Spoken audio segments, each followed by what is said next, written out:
Hello, this is September the 3rd, 2015, and this is DSU Inside Perspective, the show in which we talk with faculty, staff, students, and guests about some of the things that are going on in the world or some of the great things that are going on here at Delaware State University.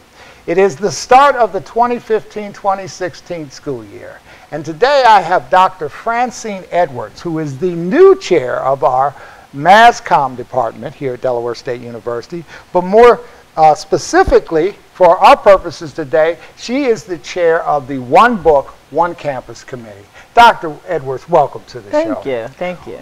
We thought we'd talk about this year's selection for the One Book, One Campus program. What is that book?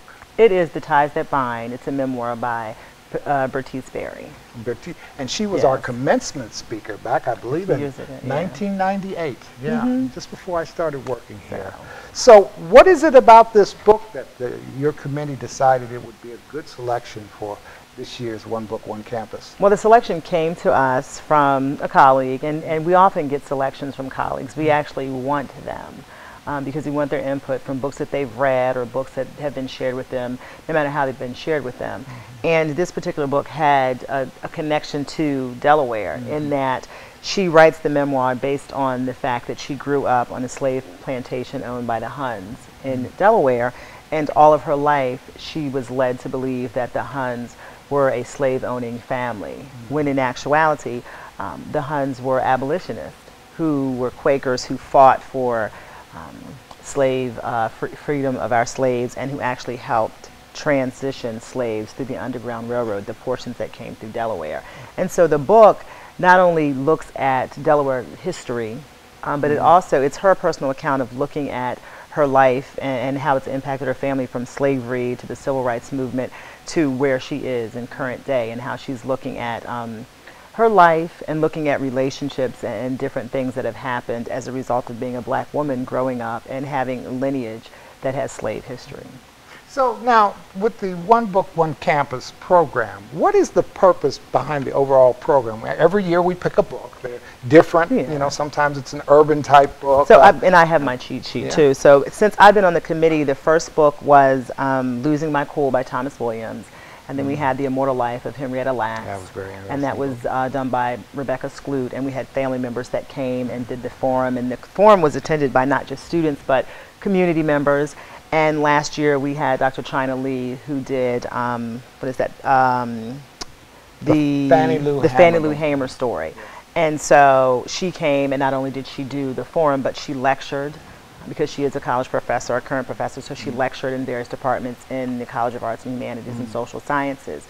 And I would beg to say that probably the greatest thing that we can do when we bring this book to our campus is that it's engagement. We're engaging our students, and we're engaging the faculty across the 5 colleges in various discussions. And one of the things that we talk about, because the committee is made up of faculty members throughout the university, so we might have scientists, and so we might have academicians who are in the humanities. We might have someone that's in the arts, someone that's in math that makes up this committee.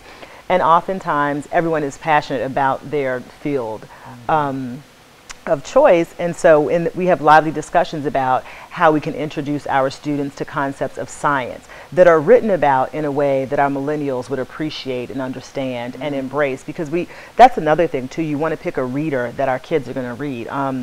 Oftentimes, you're not going to get somebody to read a book that's heavily based in science or technology.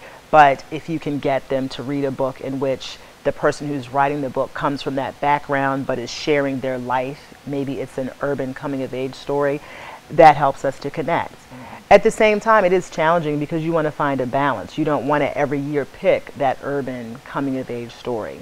And so with this particular book for this year, you're living in Delaware for 4 years. This becomes your home away from home, so why not use the One Book, One Campus to connect you to part of the history in this state, but then also engage you in a process in which the author takes you through this journey of her own critical thinking and her development.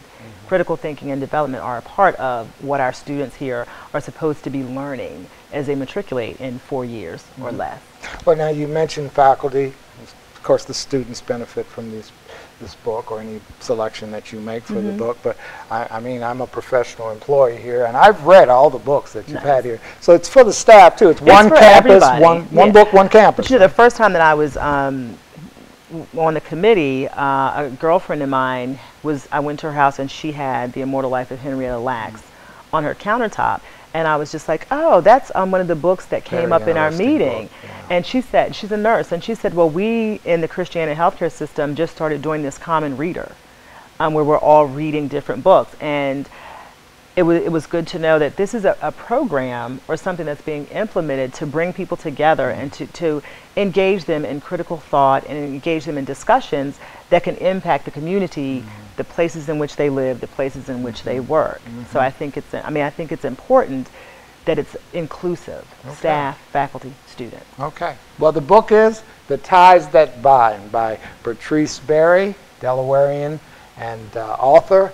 And that's the book our students, our faculty, our staff will be reading this year. And the community, you're welcome to do it. And maybe you see some of our students at the mall or someplace in Dover. You might want to engage them in a discussion about Miss Berry's book. And one more thing, Carlos, I believe the provost said in the Faculty Institute that Miss Berry is going to be here in the spring. Ah, great. So that'll be an opportunity for that community engagement. So watch your newspapers, and we'll let you know when that happens. Dr. Edwards, thank you very much for being with us today. It's great and thank you for joining us for another segment of DSU Inside Perspective. In the meanwhile, you have a good day.